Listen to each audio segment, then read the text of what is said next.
Hello everybody, this is Eileen with Bega. Biggie gives advice, and I'm going to do something about Christmas gifts today, and I thought this was a nice festive setting for the holidays.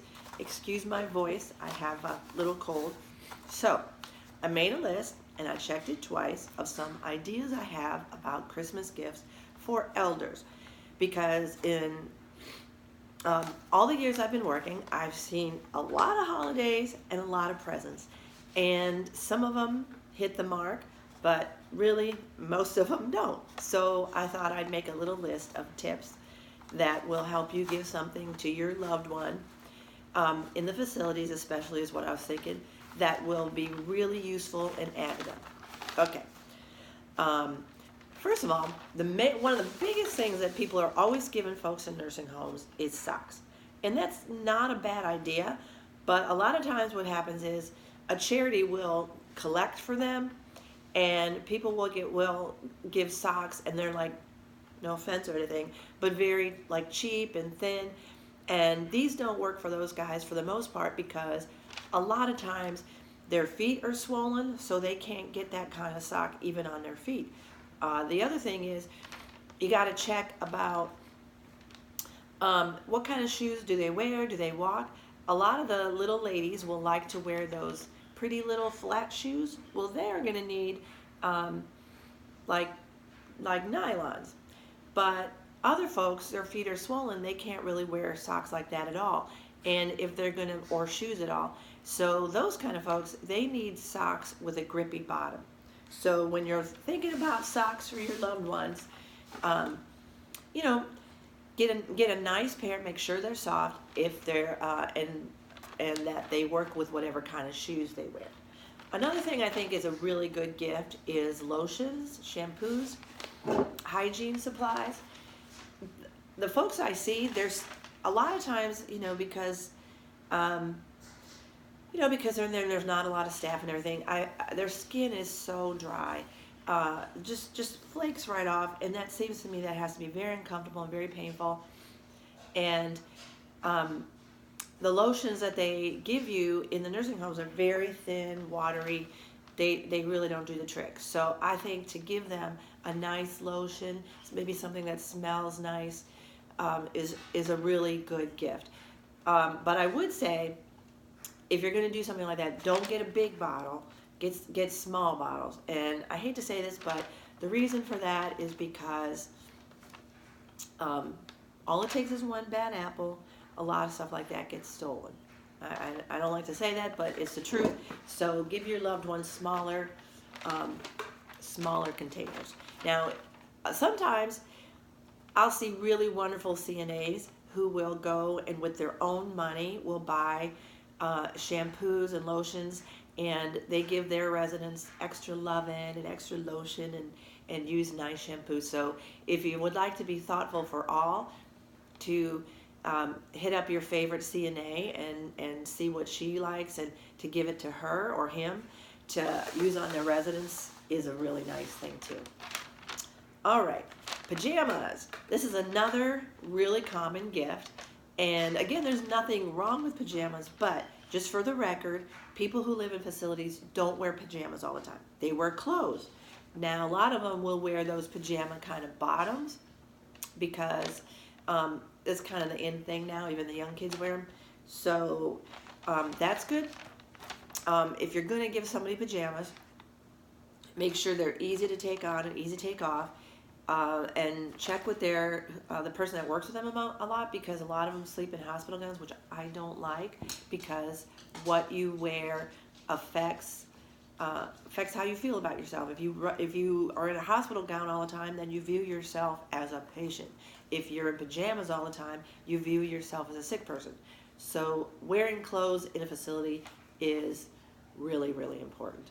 But we'll talk about clothes a little bit later. All right, sweaters are a nice present. A lot of times people are, they're not moving around a lot, they're not vacuuming and stuff, so they're cold.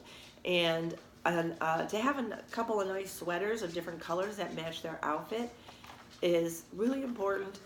It affects how they feel about them. And seeing as I keep talking about clothes, I might as well just get into clothes.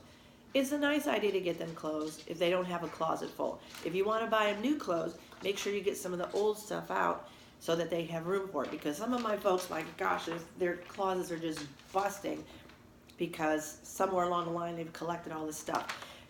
Another thing that's really nice to do in the realm of clothes is go through their stuff, get rid of all the stuff with stains.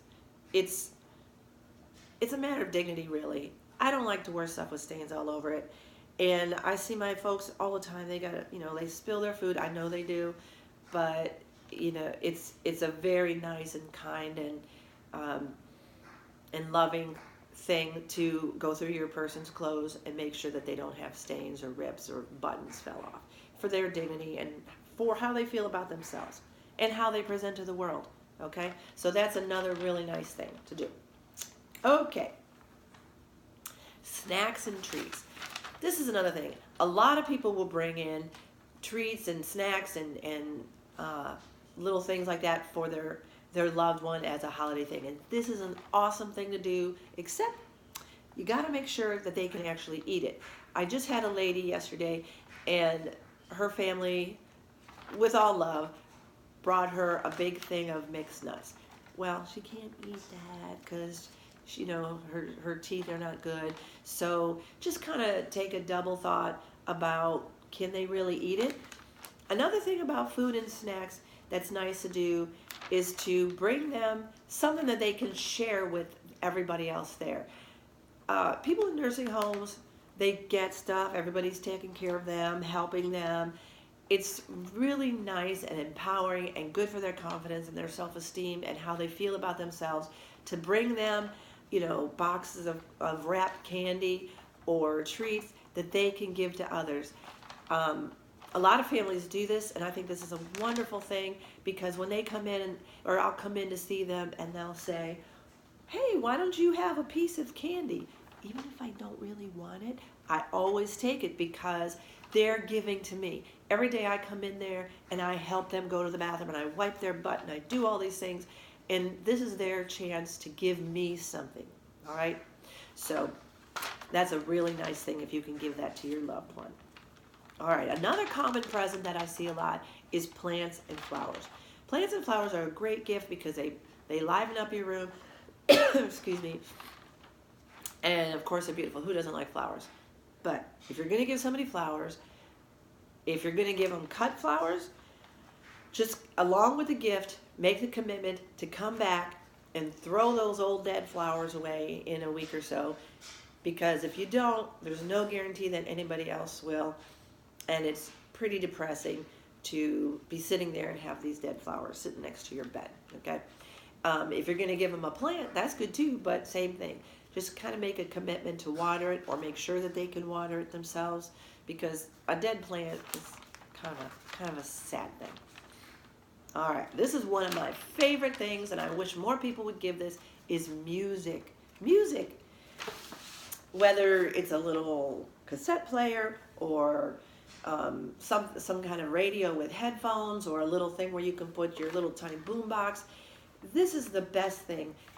Music gives life. Music makes you happy, it makes you involved, it lifts spirits.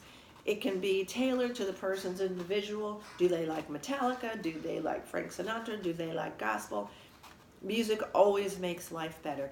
And if you're going to get them music, try to get something simple so that they can hit the button themselves. Oops, sorry about that. That's my dryer. Even if they can't switch the CD or whatever, someone can help them, but they can replay the same thing. Sometimes headphones are nice, because when you have the headphones, it kind of takes them out of their everyday life. I can't even say how much I think music is uplifting and a wonderful gift if you can do that. All right, room decor. This is another nice thing. If your loved one lives in the facility permanently, it's really nice for them to have their own sheets and a nice soft blanket, and put some things on their walls, their family pictures. If you're going to do the family pictures, it's really nice too if your loved one is forgetful to put the names under, because I'll go in there, I'll say, oh, Betty, who's this? And sometimes they can't remember. So if you could put under their name, this is Ben, your grandson, that really helps us help them be able to talk to us about their family. That's a very nice thing. And most places are very good about letting you decorate their room or put things on the wall, and it means a lot because that's their home. That's where they live now. And another thing, this is sometimes fair and sometimes not fair, but when a person has these things, it says a lot about, it makes me feel when I go in there, wow, their family really does love them. This is not really conversely true that if their room is not put together, no one loves them, but it still is a nice signal to the world that, yeah, this person is cared about, loved, we're looking out for them. And it's just, I wouldn't say it makes any difference to how I treat them, but I feel like it makes a lot of difference to them in how they feel being presented to the world. Everyone likes to brag about their kids and their grandkids, so, give them something to brag about. Speaking of that, another thing I think is wonderful, a wonderful gift, is photo albums. I've had it's just wonderful that to be able to go in there and pull it out of their drawer or off their shelf and say, you know what, I know you really don't feel like doing therapy today, but let's sit on the edge of this bed and you can show me your family. That almost 99% of the time that works. And when they're sitting on the side of the bed, we're working on some of their trunk control. And I'm getting them engaged. We're doing cognitive activities. But it's a really wonderful thing if you can give this to them to share with us so that we can get to know them better. I had one family, she was good on the computer, so she made a whole book about her dad, and all the way from his birth and being a little boy, where he came from, all the way to his marriage and his job and how he liked to fish. And this was an excellent thing for her to do because by the time we met this gentleman, he had pretty bad dementia. He was kind of cranky, and it was wonderful to have this testament to who he really was underneath all that, so that we could kind of reach out to him and understand him better. And like I said in the last little piece, if you're gonna do that, it's very helpful to under the picture say,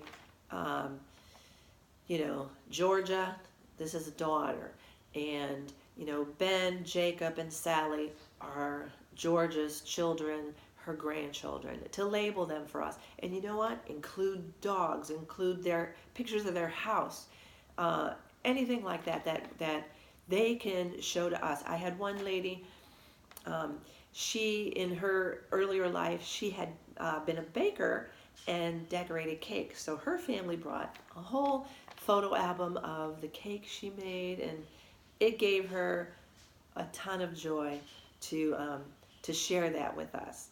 And, sit with us, and we'd plan what kind of cake she would make for us. It was just a lot of fun.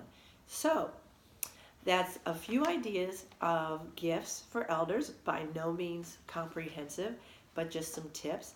And I'll make a list, type it out and put it up with this video. And I appreciate you listening, and I appreciate my friend Gwen, who told me the little tip about putting the phone sideways so you can see more. Thank you, Gwen. She had a lot of other tips too, but I'm not ready for those. Anyway, I wish you all wonderful holidays, and I thank you again for listening.